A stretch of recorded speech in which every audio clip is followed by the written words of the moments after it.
welcome to Jeff and Jamie Feed, our little podcast. It's going well. I'm having a great time with you. I know. It's a lot of fun. We get to talk about a whole lot of things F&B wise and from a lot of different angles.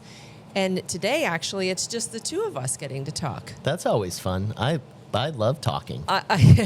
He loves listening. I love talking, but he does have to actually use his words during this, which is great. We've got a lot to talk about because today we've just come back from Nashville, and I had set up a rather gigantic food tour for us. You crushed it. I mean, you absolutely took the initiative, put all the places together, and I was so impressed. I mean, 12 places, and it was about, 30 hours, 36 hours maybe, max. It was awesome, really well done. Well, I'm sure a lot of people out there find, too, like, if you're in the midst of running a business, you're running the business, you're in the throes of it all the time. You're doing your day-to-day and all that stuff. And I think one of the best things that we've found helps us is to step back and go look at things from a different perspective. And travel has been a big part of that. And I think a lot of people do the same thing we do. They don't even realize it. Like normal people who just love to eat. Yeah. You know, like foodies out there. They get some reservations. They maybe don't have first lunch, second lunch, third lunch, first dinner, second dinner cocktails. Maybe not. But I think a lot of people, when you're exploring a city or maybe you just want to go check out. It's such a big part of it. It's a huge part of it. And the idea of stepping back and seeing things from a different perspective, I think, not just for our business, but also just because it's fun. It's so inspiring for our business, but then it's also, I feel like, we've been to Nashville before, but now I have such an just deeper understanding of what Nashville is, what these neighborhoods are, what the different parts of it are. And a lot of the places that I picked for us to go to are pretty new. So know that not necessarily are they rooted in Nashville. We've been to a number of places that have more history behind them. But I really picked the places that we went to in order to help both of us look at things really from like a bread and pasta perspective, because we're working on the Leaper Wyatt concept, of course. And let's just talk about this bread and pasta, which you don't eat any of. No, I don't. I'm not just gluten-free. I don't eat grains, so it's a little tricky. I kind of eat the accoutrements to those things. But trying to look at some sandwich shops and some pizza places and pasta places that aren't even necessarily Italian, but then also look at some places that are just doing things differently. And that, I think what's the most amazing thing to me is how when we travel around, we have no idea what the nugget is that we're going to find, but there's always something. There is always something, and that's what I always say, is whether it's the napkin fold or a cool light or a piece of silverware or a coffee cup, it could be anything. It might not even be the food. Yep. This time I loved the sticker on the breakfast taco. Yes, right. Little things like that. But this summer, we went to Washington, D.C., too. So we had done that with our food supplier, Gordon Foods. They took us on this trip up to D.C. With some of our chefs and team members, and we went around to a number of different places. So I really took cues from them on, how to pick out the restaurants to go to and looking at location, where they are, obviously, when they're open, things like that. And in D.C., I thought it was interesting. One of the things that we got out of there was a chop on lettuce, mayonnaise, and you could add things like onion or tomato that was then put on top of a burger. And it was such a simple thing. Like brought the burger experience completely together for me and solidified that this is how you make a burger. I mean, that's how we start making burgers at home now. Yep. Absolutely. But, that's an example of just the tiniest little insight is what you end up walking away from. We also had some delicious ube bright purple ice cream, soft serve. Soft serve really fun. Blew my mind. That was the second thing we ate. And, it still sticks in my mind how beautiful it was and tasty it was.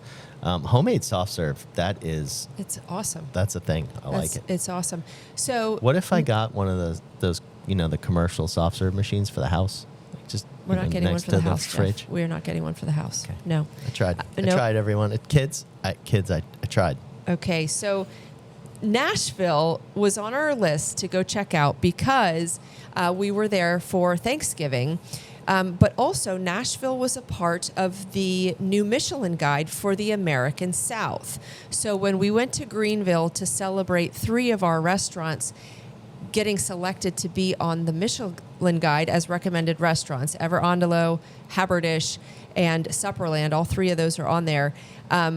We also learned that Nashville had a number of spots that were recommended and or Bib Gourmands or stars. So it felt like the perfect place for us to go check out. Plus Nashville is super fast growing like Charlotte and all of that. And you picked out all the places before the Michelin Awards for the American South came You're right. out. I did. And you nailed it because I think you got 5 places that were in their awards somehow or another. Yes, 2 Bib Gourmands and 3 recommended restaurants that we got to go check out, along with 3 other ones.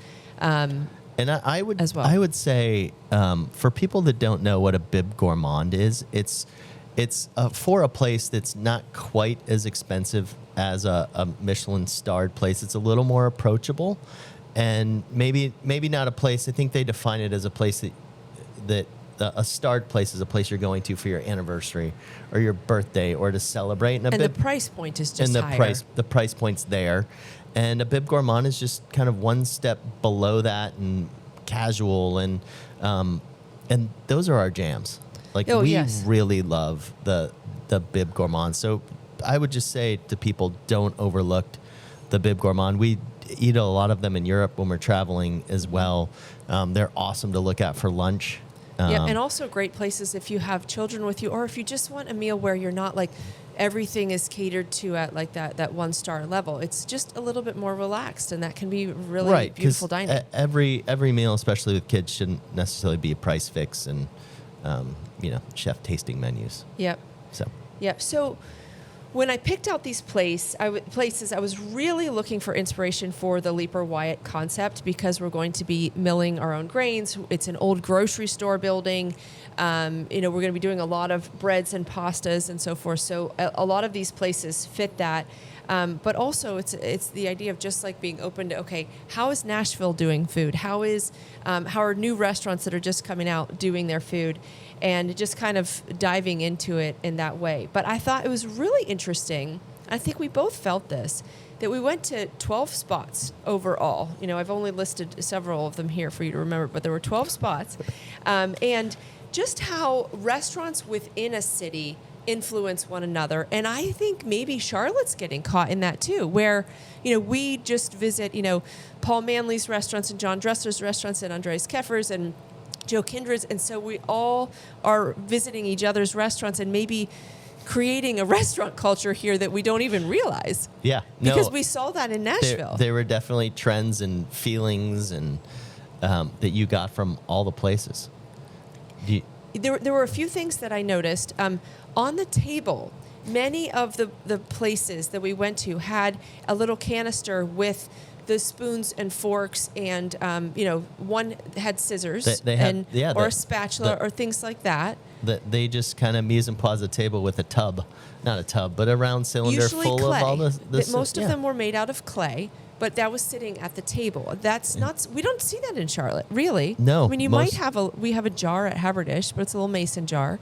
And while these places weren't cheap, these were $27 pizzas and things like that. So. While could be a Bib Gourmand, it still I expected that more than a silverware roll in a tub on the table. Right, but that seemed to be the way that's what they did. Restaurants did it there. And I also go ahead. Did you have something else? Go ahead. You can go. No, I think there were many more Asian touches in restaurants that would not traditionally be seen as being an Asian restaurant. I am with you for sure. It was the shoju butter. What other things did we have? We had a Thai curry barbecue. Yes. And there was a curry vinaigrette. Miso ranch. Yes. There were really beautiful, like mandolin sliced items that would be plated in just a very, I don't want to say, they had Japanese influences, you could see, with the bluefin tunas and so forth. Yeah, and I would say maybe that's not happening here in Charlotte because I put the my foot down on a lot of our chefs. So we don't see it at doing our that. restaurants. And that really came from us having a, starting with a French restaurant, Crepe Cellar, where our chefs were trying to put Asian touches in all of the food all the time. And so we slimmed that down, and we kind of have to have a reason to be putting those Asian touches. But even when we went to an Italian place, they marinated their scallops in soy sauce, which was crazy to me, being at a strictly Italian pasta place. And then you're, using these Japanese techniques that I didn't expect. So now we actually use, a good bit of tamari and soy sauce, but it's all local from North Carolina, and same with the miso from Miso Masters. So we kind of do a few Asian things, but they're all kind of for a good reason with our places. Yeah, they're a little bit more hidden too. It's just not as apparent. And I think it's something for us to think about, just looking at Charlotte's food culture. It's maybe that has to do with the population, or just the restaurateurs that we have here, and maybe the ideas that we're passing from one place to the next. But what do you think about, and we won't go into, I don't want to be mean about, but hospitality wise, I feel like we both had a similar vibe that felt maybe a little bit different than what I feel here in Charlotte. It was not as warm, and it was all fine and good. It just didn't feel as warm. The surface was there, and they hit their touch points, and they did what they needed to do. But it was a little bit more robotic than I would have liked, and not as thoughtful. And there wasn't a whole lot of eye contact and connecting with somebody, especially maybe the servers were tired and didn't want to be working over Thanksgiving and the day after Thanksgiving. For sure. But we were more longing for family and connection and closeness. And we weren't. Jeff is lonely, is what he's saying, I think. I was with your family. I don't know. I'm just kidding. We're looking for friends. But just, I think we were in a pretty jovial mood, and there to have fun. And our waitstaff did not want to have fun with us, and or joke around with us. Time after time that happened. And so it might be culture. It might be the day. You're right. Day after Thanksgiving could be a total thing. But I wonder what people would find here in Charlotte. Like, I know a lot of the restaurants, at sit-down restaurants that are at about the same caliber as ours, everybody uses Fresh List. So maybe we're seeing a lot of the same ingredients hit our plates that we don't even realize we're creating this food culture, and maybe we could be more mindful of. Or specific types, like cuts of meat, for instance, could be something, or like certain cocktails that are ubiquitous across restaurants in Charlotte. I don't know. There could be a lot of things. I mean, we even saw it with the salads. The salads were the same. Every single place had beautiful, lovely greens, just simply dressed, and no accoutrements. No cheese, in it, no ranch, nothing. It was just a lightly dressed salad, which I love that kind of salad. And I know you're always craving a salad. I mean, how many of those did I devour? I mean, it was just one salad after Thank God I ordered them for the table.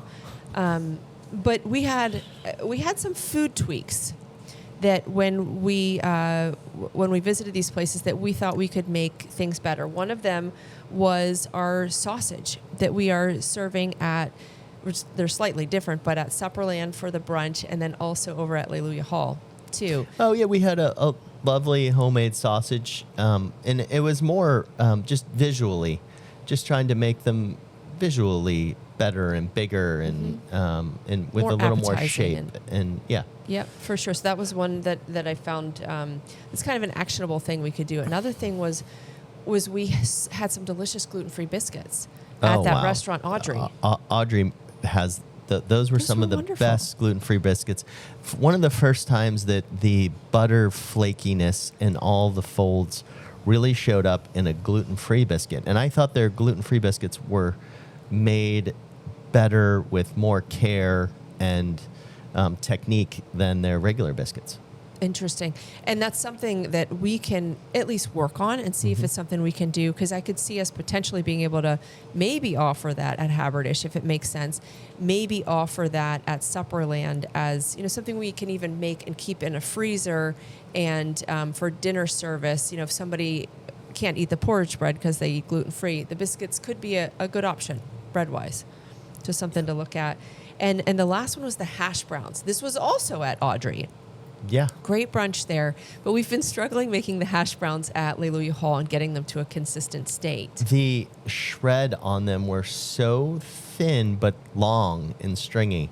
And so I think they have something there that we haven't quite figured out. And maybe it's just a different grate that we need to get to. But yes, their hash browns were awesome. I also love the size of them and the way they looked. I think ours get a little too big.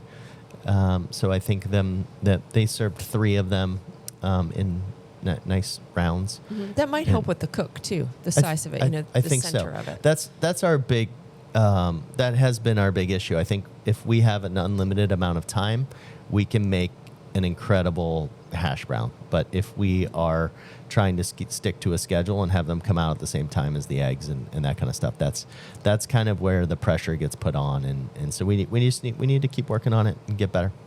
Yep. So food-wise, there were a number of different food and drink ideas that I feel like came about, not just in terms of like what we have, the quality, but these were new things. And I mean, the Sicilian pizza that we had at St. Vito's, what a unique place. That was a Bib Gourmand spot.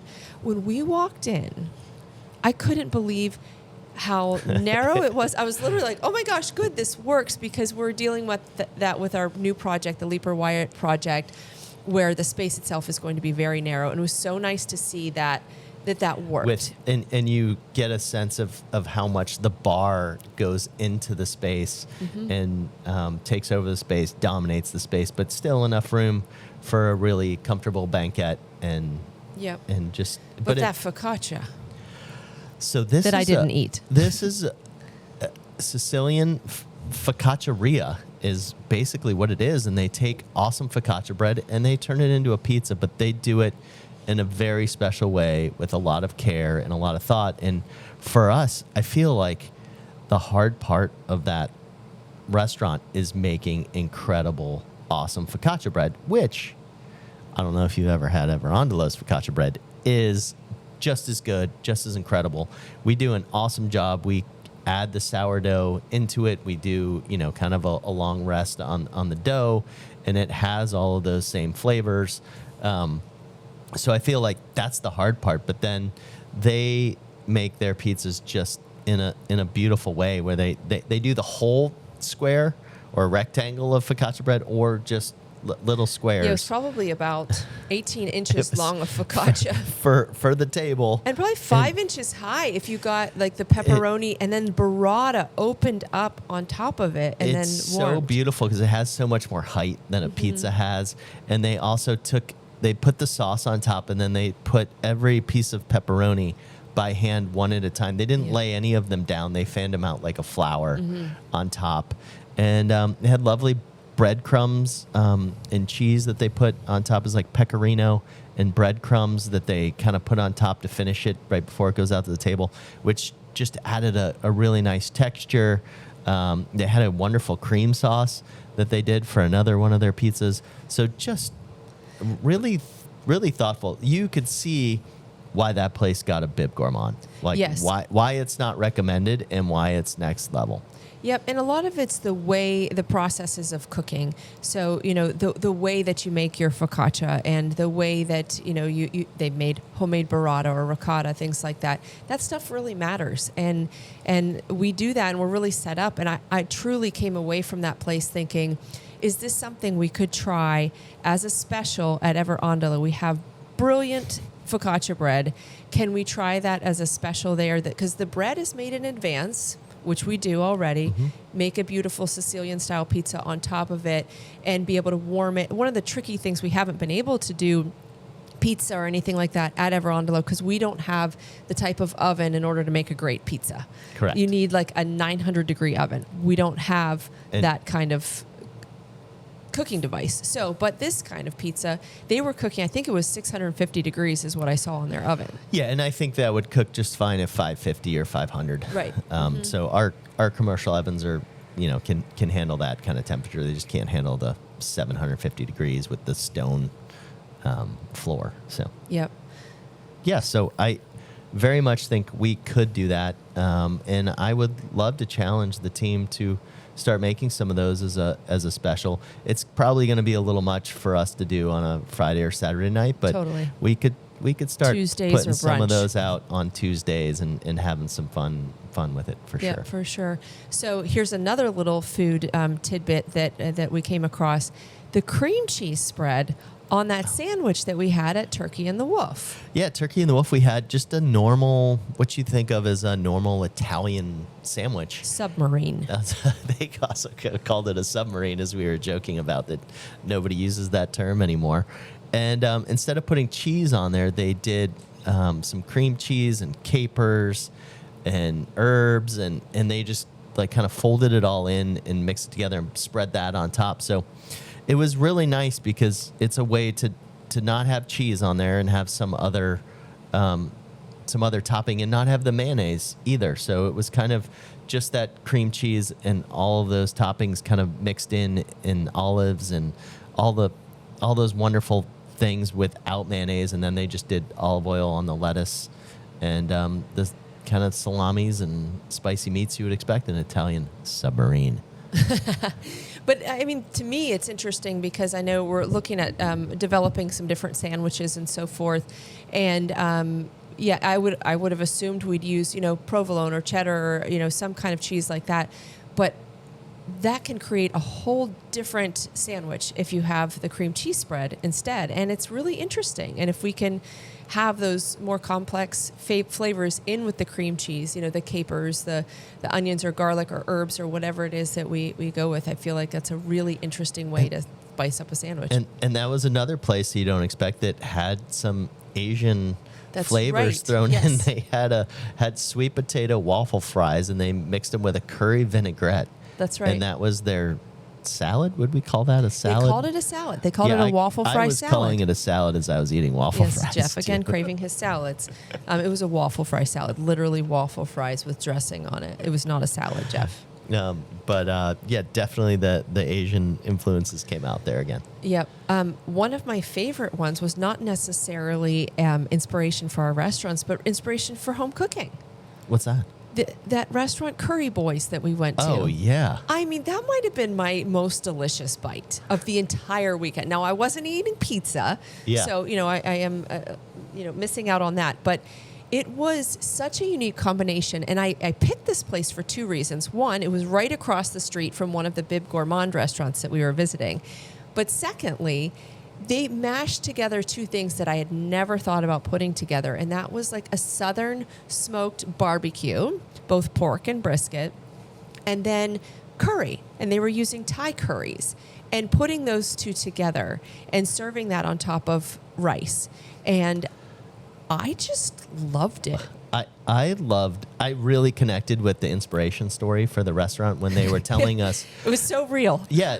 So they were saying that the guys that came up with the concept grew up in Texas, and their parents would make the curry soup and the rice and have everything there. And then his dad would go to the local barbecue place and get brisket or pork barbecue. But it was leftovers, is what they would. And bring that back, and they would eat that. And it reminded me too of the way that Haberdish came about, and that we would go to Price's Chicken Coop and pick up. We'd have neighbors come over, and we'd have a little party at our house, and we'd go to Price's Chicken Coop and pick up 1, 2, 3 whole fried chickens, and then everybody would do their own more healthy sides and just better sides than what they offered, where we'd roast Brussels sprouts and we'd make really nice salads and not waffle fry salads, but actual salads with beautiful greens, and then that would be our dinner. And that's kind of the inspiration for Haberdish, where we thought, wow, could we make a fried chicken place that had really nice sides and some of these beautiful accompaniments. Yep. No, that's absolutely true. I love that. Well, this is a slight deviation off of the food, but another learning that I thought was so invaluable was when, this was from Audrey again, I found that place very inspirational. When we ate brunch, there were 4 of us at the table, they brought over a family style menu. And it was $65 a person, and you would be coursed out a variety of different foods brought to your table. You didn't have to make any choices. They would just bring the best from their kitchen, as they said. And I thought that was really interesting because I think when we're looking at Alleluia Hall, we've just opened for brunch there. And I think our price per guest is maybe a little bit lower than we had hoped. I don't know what it is, but it's probably $45 or $50 a person.